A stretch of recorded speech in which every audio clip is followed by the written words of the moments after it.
Goddesses and werewolves, I go by the name of Khleo Thomas, aka Mr. Slick Living. For the rest of the week, I'll be running down my top 5 favorite Disney villains, starting with number 5, Judge Claude Frollo from The Hunchback of Notre Dame. The reason he's in my top 5 is because of how layered this villain is. I mean, this guy killed Quasimodo's mother, then he raised Quasimodo as if he was his own son. He had no issues attempting genocide on the gypsies, and the thing that makes him just a little bit more crazier is the fact that he believes all his actions are justified due to him doing the work of God.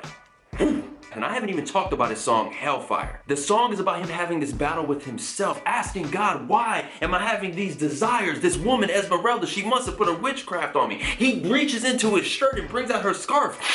He sniffs it. He says in the song, I will burn down Paris to find Esmeralda. God, make her mine, and if she does not want to be mine, she'll burn along with Paris. Who do you guys think is going to be my number 1? Leave a comment below and let me know. And my number 4 Disney villain is the Sea Witch, Ursula. How could you not like her? She's confident, she's cold, she's calculated. That laugh, that song, everything about Ursula is power. I am certain that there are some goddess living amongst men who resonate with that Ursula type of energy. Okay, look, I get it. She was banned from Atlantica by King Triton because she was practicing dark magic. Ooh, but Triton didn't like all that dark magic going on in his kingdom, so he booted her all up out of there. But hell have no fury like a goddess scorn. She planned it all out. She waited till the perfect time to grab Ariel up and hit King Triton right where it's gonna hurt the most. I grew up wanting to see Monique portray Ursula in the live action version. She had all the characteristics to bring her to life. But very recently we got to see a TV special, The Little Mermaid, and we got to see Queen Latifah take on the tentacles, and she did an incredible job as usual. Now I know I've had a lot of you guys on the edge of your seats with my top 5 favorite Disney villains, and here we are at number 3. I've been trying to figure out how to introduce him, and I could think of no better way than to say,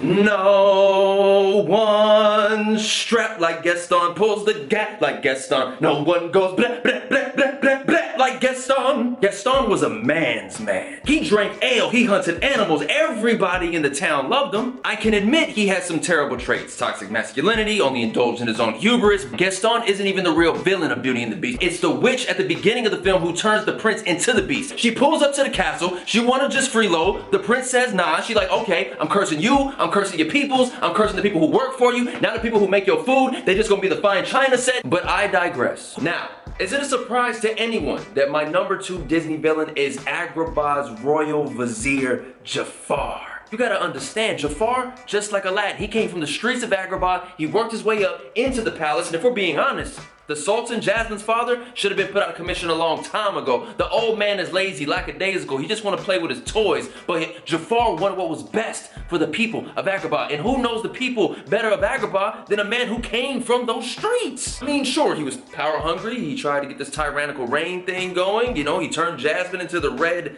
intimacy slave thing. We're not going to talk about that right now, though that is my favorite outfit on Jasmine, but moving on. Who will be number 1? Goddesses and werewolves, I go by the name of Khleo Thomas, aka Mr. Slick Living. Was there any doubt who the number 1 villain on Khleo Thomas's Disney villain list would be? No! Be king undisputed, respected, saluted, and seen for the wonder I am. Scar was calculated, manipulative, sadistic, green with envy, which makes sense why the smoke around him when Be Prepared was playing would be that color, green. The color of his eyes, ladies and gentlemen. Scar killed his own brother. Scar put a hit out on his own nephew. He made himself king. Everything about Scar just screams calculated villain, from how he's designed, how he's drawn, his mannerisms, his voice performance by Jeremy Irons. Thank you. Thank you. There you have it, Kleo's top 5 Disney villains. Leave a comment below and let me know what other top 5 Disney themed videos you would like me to make.